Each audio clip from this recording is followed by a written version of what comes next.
7 মাসে স্বামীর হাতে ১১৩ নারী খুন হয়েছেন ঢাকাসহ সারা দেশে। আইন ও সালিশ কেন্দ্রের তথ্য বলছে, চলতি বছরের জানুয়ারি থেকে জুলাই পর্যন্ত 7 মাসে দেশে ৩৬৩টি পারিবারিক সহিংসতার ঘটনা ঘটেছে। এসব ঘটনায় মারা গেছেন ৩২২ জন। অপরাধ বিশ্লেষকদের মতে, সামাজিক যোগাযোগ মাধ্যম ও একক পরিবারের প্রবণতা থেকেই বাড়ছে পারিবারিক কলহ ও হত্যার ঘটনা। আর পুলিশ জানিয়েছে, পারিবারিক কলহে হত্যার ঘটনা যেন ভিন্ন খাতে নেওয়া না হয় তার নজরদারিতে রাখা হচ্ছে। ফয়সাল হোসেনের রিপোর্ট।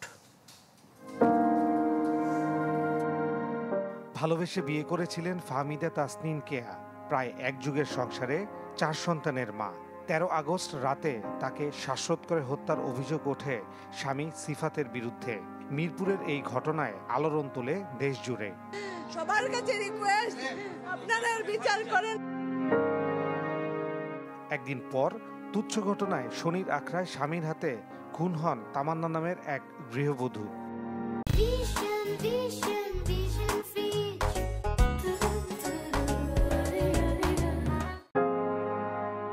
আইন ও সালিশ কেন্দ্রের তথ্য বলছে, চলতি বছরের জানুয়ারি থেকে জুলাই পর্যন্ত 7 মাসে দেশে পারিবারিক সহিংসতার ঘটনা ঘটেছে ৩৬৩টি, যাতে প্রাণ হারিয়েছে ৩২২ জন। এর মধ্যে হত্যার শিকার ২০৮ জন নারী ও শিশু। বিশেষজ্ঞরা বলছে, সামাজিক যোগাযোগ মাধ্যমের প্রভাব ও একক পারিবারিক প্রবণতা থেকেই বাড়ছে পারিবারিক কলহ ও হত্যার ঘটনা।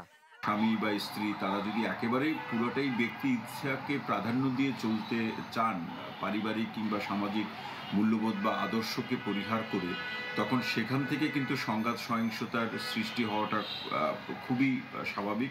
পারিবারিক কলহে হত্যার ঘটনা যেন অন্য খাতে নেওয়া না হয় তা নজরদারিতে রাখছে পুলিশ। যেসব ঘটনা ঘটে, এই বেশিরভাগ ক্ষেত্রে আমরা ঘটনাগুলো রহস্য উদ্ঘাটন করতে সক্ষম হয়েছি এবং যেসব ঘটনা প্রতিরোধ করা যায় এরকম সেগুলো আমরা প্রতিরোধ করছি। এমন একটা পর্যায়ে ঘটে যেটা আসলে প্রতিরোধের মতো অবস্থা থাকে না, যখন ঘটে যায় ঘটার পরে আমাদের কাছে বিষয়গুলো আসে।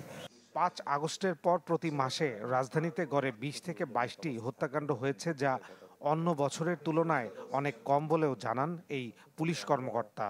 পূর্ববর্তী সময়গুলোর সাথে তুলনা করলে এটা একটা স্থিতিশীল অবস্থা বলতে পারি। ফয়সাল হোসেন, চ্যানেল 24, ঢাকা।